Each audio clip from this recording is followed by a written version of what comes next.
Terus kula cerita kitab Hikam niku dikarang oleh Ibnu Athaillah napa As-Sakandari. Terus beliau adalah murid dari Abul Abbas Al-Mursi. Abul Abbas niku murid saking Abil Hasan Asy'ari. Nah, ingkang menginspirasi perilaku ulama di Indonesia khususnya niku adalah tulisan-tulisan utawi madhab-madhab utawi pilihan-pilihan maslak thariqah ingkang dipegang kalian Abul Hasan sinten Asy'ari. Jadi niku nggih nguntungno tiyang Jepon. Madhab ini ora unik. Terus di antara yang diceritakan Syekh Abul Hasan Asy'ari, nate suatu saat ada seorang wali, di mana-mana wali ini nggih selerane namung kepengin parak pangeran, mboten kepengin dosa.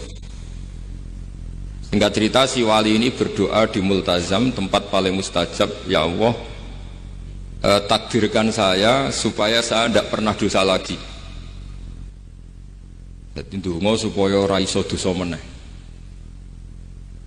Niku jawabe pangeran, fa aina ad'u ghufrani, wong iku nek ora dosa iku sifat ghafur ku ora nganggur. Kok Allah niku wis kadung di sifat ghafur, zat sing akeh napa ngapurane. Dadi umpama donya iku ora ana dosa, iku sifat ghafurku terus piye? Dan niku sing dadekno tiyang boten terus seneng dosa niku boten, tapi seneng arep-arep rahmati Allah Subhanahu wa taala meskipun keadaane nate napa dosa. Kemudian itu jadi madhab yang membedakan ahli sunnah dan tidak ahli sunnah. Kemana jadi gerakan ekstrim.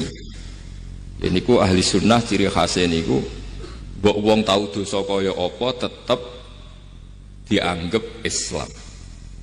Ada kelompok ekstrim khawarij sing darani wong nak dosa niku berarti wis napa kafir. Jadi itu efeknya luar biasa dari madhab-madhab itu. Lalu kenapa madhab Abul Hasan Asy'ari yang kita pilih? Karena kalau orang Islam kamu kafirkan, niku mboten ketemu, cara akal niku mboten ketemu. Nggih cara berpikir kita, masyhur Abul Hasan Asy'ari ngetikan, wong iku nak kafir mulai cilik nganti 70 tahun. Kula baleni malih, tiyang kafir cilik ngantos 70 tahun. Itu kan menjadi mukmin itu hanya dengan melafadzkan apa? Syahadat la ilaha illallah Muhammadur Rasulullah. Niku hadhil kalimah satu ini. Kalimah syahadah niku saged ngilangi kekafiran 70 tahun.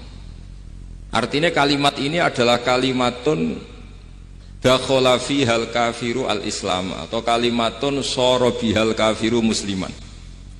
Jadi ngaji rileks, ini tanamkan di hati. Ini adalah kalimat yang orang kafir saja menjadi muslim, hanya sekali dilafadzkan. Masa lalu dengan kalimat yang sama tiang muslim menjadi kafir. Ini pun buatan ketemu akal. Makanya madhab takfiri, madhab gampang mengkafirkan orang itu jelas madhab yang enggak ada rujukannya sama sekali, enggak ada pegangan ilmiahnya sama sekali. Wong kafir wae dadi Islam, mosok wong Islam dadi kafir. Mau perkara tahlilan ning kuburan. Gara-gara tahlilane nyekel patok dianggap napa? Kafir. Mergo dianggap njaluk napa? Jaluk bae, jaluk kufur. Mulane dawuh Said Muhammad masyhur itu diterjemah di seluruh bahasa di dunia. Wong-wong sing ngafirno iku mbok yo sekali-kali nginceng iku ngrungokno. Lho kula niku sampean tahlil iku yo ora seneng. Kadang sing tahlil iku yo rada kurang ajar. Kula niku yen ben nak mati, nak sing tahlil nang Jepone ora seneng. Mergo yo rada sombong wong tahlil iku yo kadang rada sombong. Misale ngaten, kula kiyaine jenengan. Dongane ngene, ya Allah, ini guru saya. Ingkana muhsinan fazid fi ihsani. Kalau dia baik, itu ya tambahlah kebaikannya. Mosok murid muni gurune baik itu kalau itu kan ngenyak uang. Ini soleh-soleh permanen dianggap napa? Jadi dungane itu ngeper ingkana muhsinan fazid fi ihsani. Wa in kana musian fatajawaz anhu, misalnya kalau dia orang buruk, kalau beliau orang buruk yang kau maafkan. Maka orang-orang di luar sana yang mengatakan andikan tahlil itu baik pasti dilakukan sahabat, itu logika yang keliru. Sahabat gak mungkin kan nahlili Kanjeng Nabi ngendikan in kana musinan, sido kafir ngoten iki mboten. Ya wong Kanjeng Nabi kok apike di ngendikano in kana, ini kok kafir. Wong Nabi kok ingkana andai.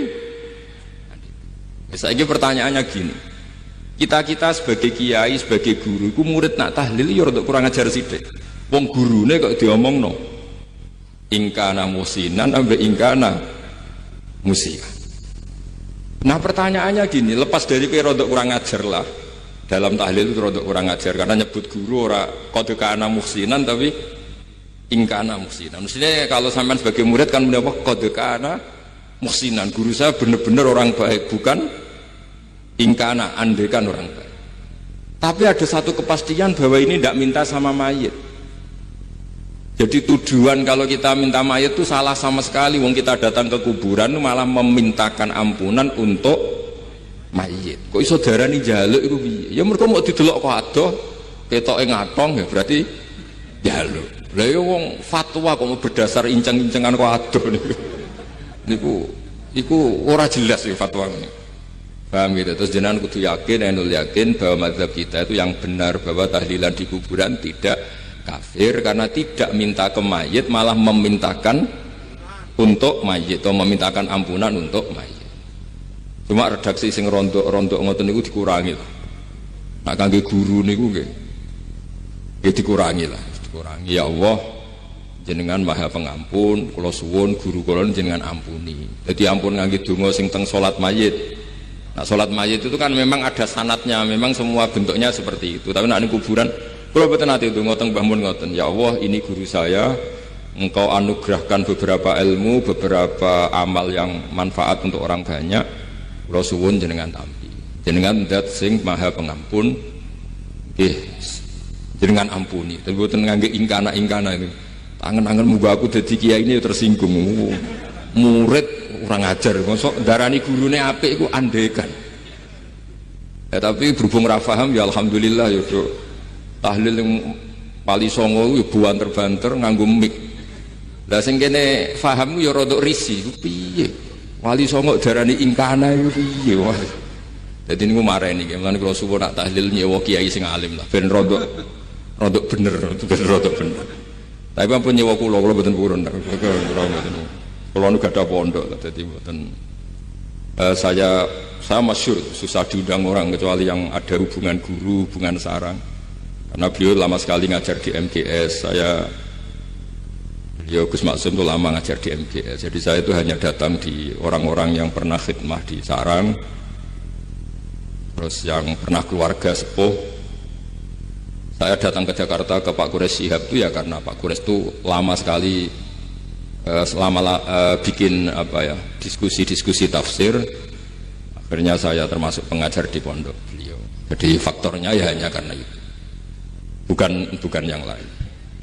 Terus kula suwun jenengan kedah yakin kalau faham takfiri yang memudahkan mengkafirkan orang lain itu faham yang salah, karena itu bahaya. Terus bahaya kedua secara fikih. Secara fikih itu nanti repot. Kalau nanti di salah satu seminar itu sudah mau zuhur, ketemu satu narasumber yang gampang mengkafirkan orang. Itu separuh masjid, kebetulan mereka banyak bisa ngaji itu terus gak sholat zuhur.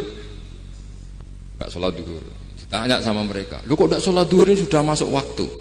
Kan sholat hanya wajib untuk orang muslim, kita kan kafir. Ya karena dikafirkan tadi kan, kalau bid'ah kan dikafirkan. Akhirnya gak kafir, sholat. Efek dari madhab itu panjang. Kalau betul faham mereka itu betul, berarti yang sudah kafir, orang kafir itu wajib sholat enggak kan? Itu malah panjang kan, karena terus menjadikan orang Islam tidak tidak sholat. Nanti ke masjid tidak boleh, orang kafir gak boleh masuk masjid. Itu efek fikihnya panjang. Jadi kalau suwun mazhab Mafil Hasan Asyadili niku dipegang. Nah itu madhab beliau itu implementasinya di teng kitab Hikam nih. Karena Hikam itu putu murid yang paling bisa mengimplementasikan, menjelaskan cara pandang madhab Abul Hasan apa? Asyadzili sing dados thariqah napa? Syadziliyah. Terus ketiga, itu cara pandang itu detail. Detail itu jelimet. Mesti sampean ora kepikiran. Misalnya begini. Ketika ada orang salah jenengan marah, itu sebenarnya karena salahnya apa karena hal yang lain? Normalnya orang itu berpikir karena salahnya. Itu keliru cara Abul Hasan Asyadzili. Pasti kamu marah itu karena ada hal lain. Misalnya kayak di pembantu, elek, kriting, mecahno gelas, mesti langsung gua amuk. Alasannya mecahno gelas. Tapi nek sing mecahno iku wong ayu, kowe iso ngamuk. Kowe iso ngamuk wong ayu. Mecahno gelas lah. Kok gelas lemari, rasa gelas. Sama. Kamu janjian sama orang, wongnya nyulayani janji, mesti mbok maki-maki. Katanya jam 10 kok udah datang gini-gini. Nah, tapi kalau yang terlambat itu wong sing ngutangi kowe iso ngamuk orang sing ngutangi kowe. Atau sing terlambat itu komandannya, atasan kamu. Atau kiainya. Artinya gini, ketika kamu marah atas nama terlambat, itu sebetulnya karena terlambat atau karena hal lain. Nah, maksiat juga gitu. Cara pikirannya Abul Hasan Asyadzili, ketika kue roh misalnya cawe itu maco naik apa lah ninja atau apa, mesti kue darani wah seluput suwuk. Tapi nak dikadani, niku putune jenengan. Mesti langsung ya Allah jenengan sepunten. Jadi sebenarnya kita kebencian sama orang lain itu karena kebetulan itu tidak keluarga kita. Coba kalau itu keluarga kita, pasti kita mikir ulang. Kue gedeng wong ra salat, mesti sebabnya dua. Satu tidak sholat, dua kebetulan itu tidak anak kamu. Kalau itu anak kamu pasti istighfar berhari-hari untuk dimaafkan Allah, bukan maksud no. Tapi kalau orang lain kue, pertanyaannya sebetulnya kamu benci itu karena tidak sholatnya apa karena plus dia tidak anak kamu? Nah itu pikirannya Abul Hasan apa? Kue ngamuk itu gelas pecah, itu perkara itu pecah gelas apa plus yang pecah elek. Nah itu pecundang kita, itu cara pikiran Abul Hasan. Kita ini pecundang itu enggak fair, kenapa? Betul fair. Nah itu terus beliau diantaranya punya cerita Nabi Ibrahim itu pernah diangkat ke Allah di alam malakut. Di alam malakut, kemudian ini ada di kitab Hikam juz 2 halaman 4 yang di bab ini yang saya baca. Ini cerita terakhir nih, bantu pun sama tak ngaji suwi-suwi ora mesti paham, aduk sediluk. Nak sediluk kan dia alasan, kenapa ora paham? Salah Gus Bak mulangi sediluk dulu. Lah nak suwi sampean ora paham malah ribet kan? Diulang suwi ora paham, goblok tenan berarti kan gitu. Nah ini untuk menjaga harkat dan martabat niku ngajine sediluk mawon dan takoki malaikat. Kenapa ora paham? Salah Gus Bak ngajine sediluk. Jadi duwe napa? Alibi lah, gak ada napa? Pembelaan. Nabi Ibrahim itu diangkat di alam malakut karena beliau seorang nabi melihat orang maksiat, ditanya sama Allah, ya Allah itu orang-orang maksiat itu makan dari rizkimu, menempati bumimu dan semua fasilitas engkau bikin. Lalu menurut kamu gimana Ibrahim? Ya bunuh saja, matikan saja. Sama Allah dituruti. Melihat lagi ada maksiat yang berbeda, selalu Nabi Ibrahim usul itu dimatikan. Jadi Ibrahim pernah jadi garis keras lagi-lagi, keras sekali. Lalu suatu saat Nabi Ibrahim itu disuruh nyembelih Ismail. Disuruh nyembelih apa? Ismail.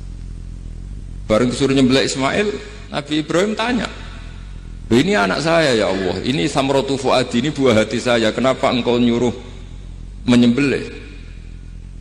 Jarai ngetikane pangeran, apa kamu tidak ingat ketika tak angkat di alam malakut beberapa hambaku kamu usul supaya tak bunuh? Cara Jawane, cara Jepone kuwi ora rasane dadi aku. Aku iku pangeran sing gawe aku enak wae usul-usul kon mateni jare. Saiki gentenan, saiki anakmu sebelah. Rumang sama udah di pangeran gak sayang mbek kaula. Kowe tak dadekno nabi ku kon dakwah ora kon mateni. Nabi Ibrahim nangis. Nah inilah perbandingan bagi kita. Sebenarnya saat kita benci maksiat itu sebetulnya di hati kita itu tidak hanya maksiat, kita ada dak fairnya, plus itu dak orang yang terkait dengan kita. Jadi misalnya mau wangkel, penyanyi sing piye mau wangkel, suatu saat penyanyi ku WA kuwe, masa ya gelem dadi bojomu, ilang mangkelmu. Jadi pecundang, kita ini sebenarnya pecundang. Nah, syukur-syukur memang makom kamu sudah tinggi, memang benar-benar benci karena maksiat, paribasane wayu gelem mbok rabi tetap mangkel. Tapi saya tidak yakin soleh-soleh seperti ini imannya sampai seperti itu, tidak yakin. Dan saya kalau yakin begitu berarti keyakinan salah itu salah dan bodoh itu, karena itu nggak terbukti. Makanya ini kitab baru kalian, kitab hikam, karena ini acara ngaji hikam kula waos sedikit mawon kula waos ini jawabannya Nabi Ibrahim ketika disuruh nyembelih Ismail tengah halaman 4 juz 2. Allahumma hadza waladi wa thamratu fuadi wa ahabbun nasi ilayya fasami aqailan yaqul ama tadhkurul lailah allati sa'alta fiha ihlaka abdi awama ta'lamu anni rahimun bi ibadi kama anta syaqiqun bi waladik. Jadi Ibrahim, anak kamu sembelih. Kata Ibrahim, ini nggak mungkin Gusti, ini buah hati saya, kenapa engkau minta ini tak sembelih? Apa kamu tidak ingat pernah mengusulkan saya menghabisi sekian hamba saya? Kalau kamu bisa sayang anak kamu, saya juga sayang hamba-hamba kue enak wewe. Mikir. Jadi makanya kalau suwon kita ini hidup harus insaf. Nak kira dia duit, iku yo mangkal tenan, loro tenan. Terus bojomu mbok kon sabar pas kowe ra ngekeki duit, iku yo ora fair. Wis ben-ben ngamuk. Satu kelihatan cerdas. Memang kondisi nggak punya uang itu harus ditanggapi dengan marah. Mosok diapresiasi. Pinter Mas kowe saiki sudah wong zuhud. Wah, ya ribet kan. Wes jos Mas sampean. Saiki ra duwe dhuwit, sampean wis dadi wong zuhud, wong waroi. Tapi do mati bareng saiki. Jadi sebetulnya Allah bikin emosi itu andai kan boleh dibahasakan wis dipikir. Walau la dafwahin nasa ba'dhum bi ba'd la fasadatil. Jadi bumi ini sebaiknya itu diisi dengan sekian perbedaan. Tapi tidak konflik, perbedaan dengan konflik itu beda. Saya ulang lagi, bumi ini sebaiknya diisi dari sekian apa? Perbedaan, karena justru itu bagus. Saya itu berkali-kali bilang, andai kan tidak ada pikiran kedua, ini dunia ini sudah rusak. Harus ada pikiran kedua. Misalnya ono wong kok terlalu apik mbek kanca, mesti bojone sambat, wong gak men ngopi mbek kancane, ra tau ngapi mbek bojone. Tapi kalau ngopi mbek bojone terus, mesti kancane sing sambat. Wah, jok rabi lali kanca. Ribet. Manusa itu ribet. Kados kula dugi mriki ini hormat Gus Maksum. Nggih mungkin untuk ganjaran. Tapi untuk dosa sithik-sithik ninggal pondok. Jadi ya sudah. Ya mau tidak mau, karena memang hidup itu tidak banyak pilihan. Ada orang sering ibadah di masjid, sholat itu ya bagus, tapi dia pasti tidak baik dalam sistem sosial. Umpama wong soleh kabeh ning masjid itu dunya akeh sing mati, karena tidak ada tim SAR paling murah. Loh iya kan, wong kecelakaan itu penolong pertama itu orang yang di masjid apa sing tukang ning dalan-dalan. Artinya sing ning masjid iktikaf mesti ra duwe ganjaran nulung wong kecelakaan. Artinya ada kebaikan yang pasti nggak bisa dilakukan orang yang sedang di masjid. Andai kan yang di jalan tuh orang-orang soleh itu, wah dunia sebaldatun thayyibatu wa rabbun ghafur. Loh ya betul, Nabi pernah ditanya sahabat, ya Rasulullah kita ini senengane ngegeng di jalan. Ya kata Nabi, ya sudah nggak apa-apa, asal aktu torek haqqoha, ya kamu memberi haknya jalan. Apa itu? Amar ma'ruf nahi mungkar. Maksudnya nahi mungkar gini. Misalnya di bus itu ada orang soleh mayoritas, itu sing nyopet ya wedi, mergo mesti ditabuki wong akeh. Kalau yang di perapatan wong soleh kabeh, sing beda itu ya isin.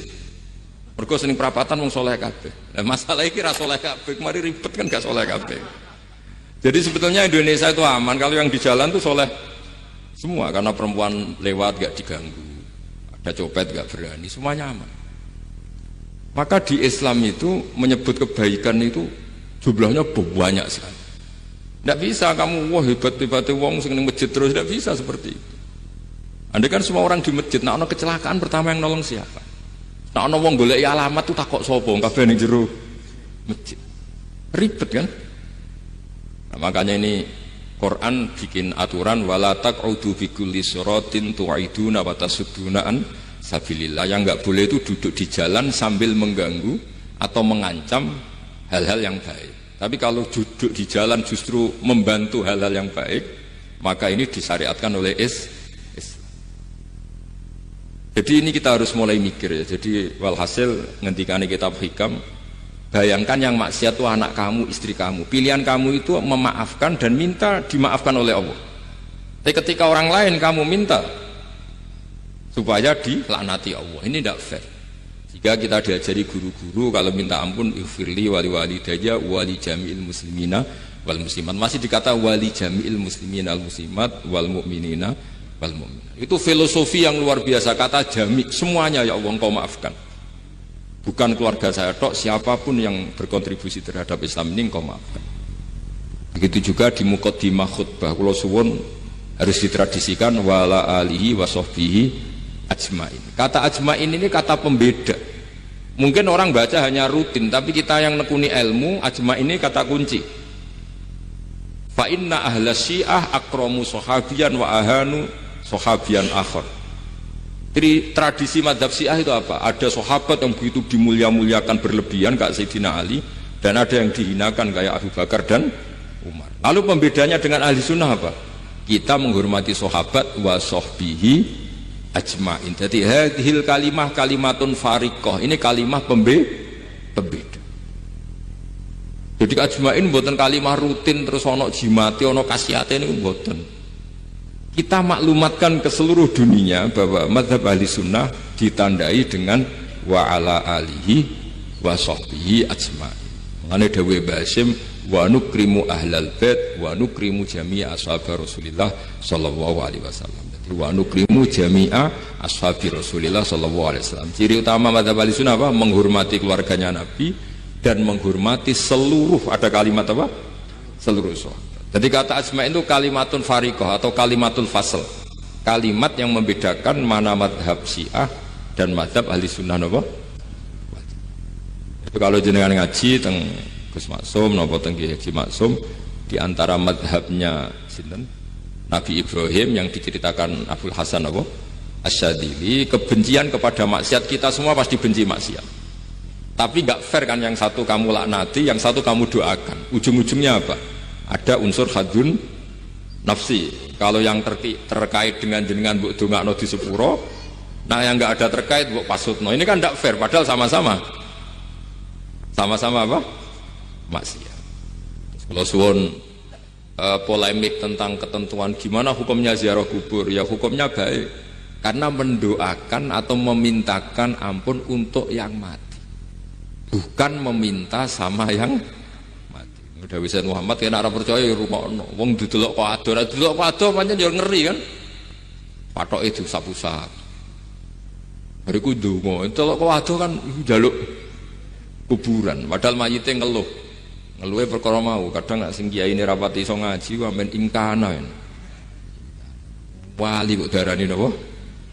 Ya Allah, jika mayit ini, andekan mayit ini baik, maka dan andekan tidak, lu cara kowe dadi mayite. Bocah ora jelas itu. Mayit, nah makanya ini cobalah kalau sholat jenazah tidak apa-apa doa itu, karena sanatnya seperti itu.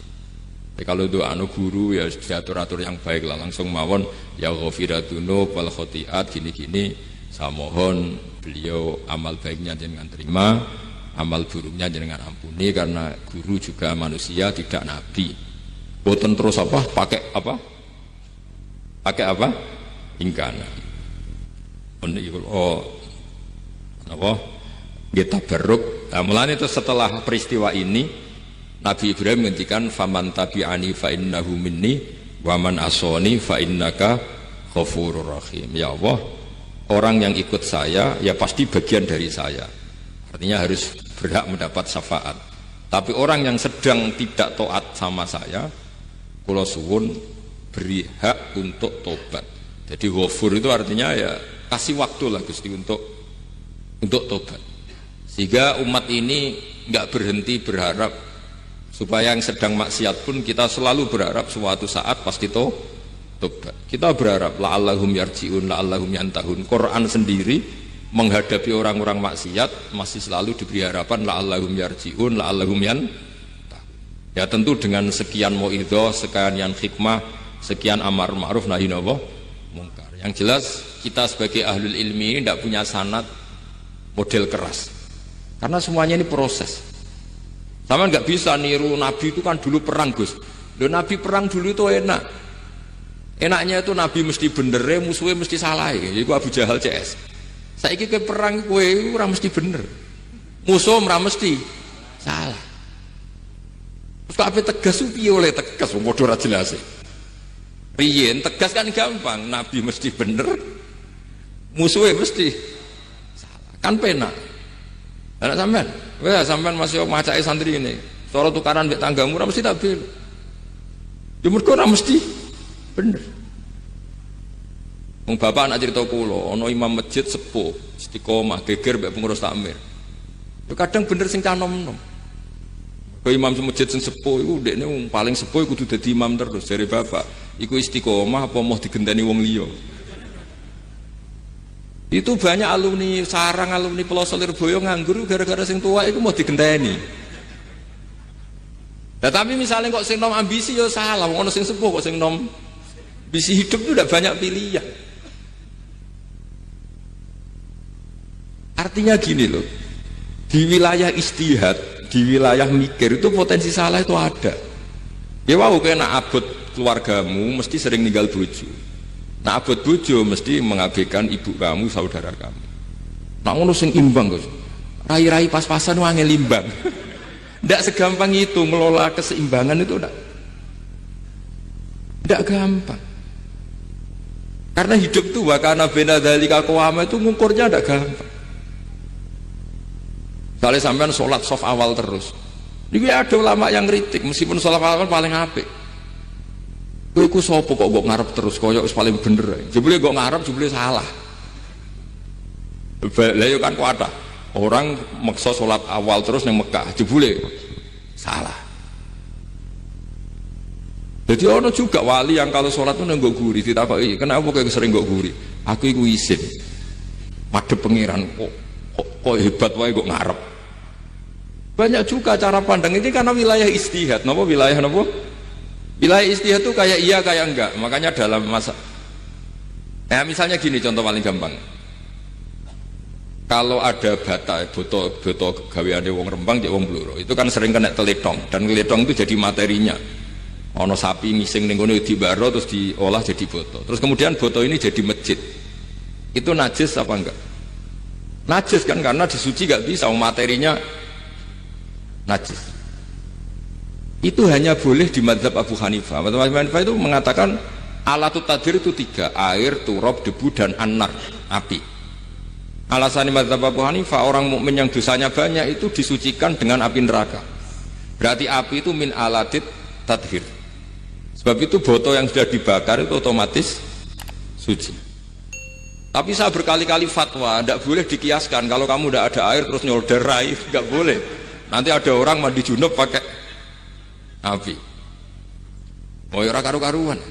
Ya sudah, contoh itu hanya gue foto mawon, no coba praktek no nak wudu rano banyu berarti oleh ganggu solder ya ndak.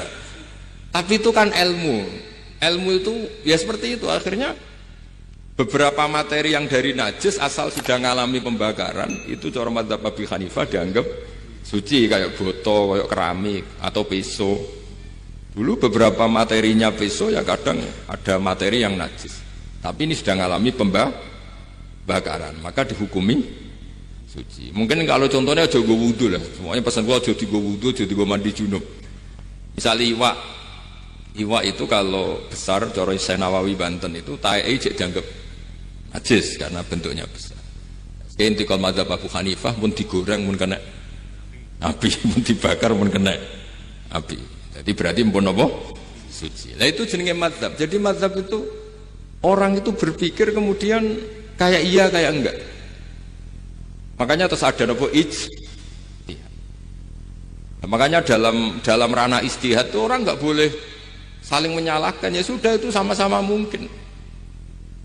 Makanya kalau dalam ilmu usul fikih disebutkan ra'yuna shawabun yahtamilul khata' wa ra'yu kal khata'un yahtamilus pendapat saya itu benar tapi yang mungkin salah, pendapat Anda salah tapi juga mungkin benar.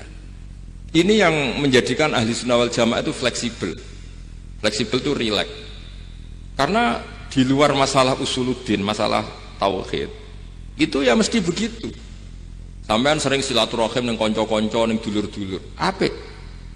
Tapi takokno bojomu, wong kok amen lunga. Karena terus kadang silaturahim nak keseringan yo keliru. Silaturahim jam 09.00 wae wong kerja. Maksudnya piye? Ini kan makanya terus ada orang cara mencintai Nabi itu gak pernah sowan. Ditanya, loh kamu itu mencintai Nabi kok udah pernah sowan? Ya karena kalau saya sowan ganggu Nabi dong. Nabi kan punya anak, punya keluarga. Kalau nemuin saya kan artinya gak ngurusi anak istrinya. Dan itu menurut saya benar. Saya termasuk kiai yang jenis itu. Makanya kalau kamu sering sowan saya itu tidak tak biji bagus, itu tidak bagus ya. Itu pasti ganggu. Tapi misalnya seneng kok rasuan ya lucu, wong seneng kok ora tau sowan. Sampean milih ndi coba? Ini kan lucu kan? Lho sowan tuh mesti ganggu apa enggak? Ya. Tapi seneng kok ora tau sowan ya lucu kan? Ya itu istihad. Maksudnya istihad itu ya ada sahabat yang seneng Nabi itu enggak pernah sowan. Ya hanya datang ke masjidnya ikut jamaah, datang ikut jamaah, dia enggak pernah sowan. Ada lagi sahabat yang kalau disuruh coba wajahnya Nabi itu kayak apa? Saya enggak pernah melihat. Padahal bertahun-tahun jadi sahabat. Karena ijlalan lahu, saya sangat menghormati beliau sehingga saya merasa nggak berani melihat wajah. Ini banyak juga sahabat yang detail mensifati beliau, sampai hajibnya tahu, syaribnya tahu, semuanya tahu. Saking mencintainya, aku nak roh Nabi seneng delok. Sama-sama seneng, tapi cara mengimplementasikan, nah itu wilayah-wilayah nopo. Jadi kalau suwun terbiasalah dengan beda pendapat, dengan biasa mawon. Dan itu kita dilatih. Makanya wonten makalah masyhur ikhtilaful a'immah napa rahmah, atau sebagian disebut ikhtilafu ummati rahmah. Umatku yang berbeda-beda. Beda itu bukan konflik loh ya. Beda pandang, beda sudut materi atau metode atau maslak. Itu semuanya asal ikhlas dan berbasis ilmu niku kabeh napa rahmah. Yes, wonten mawon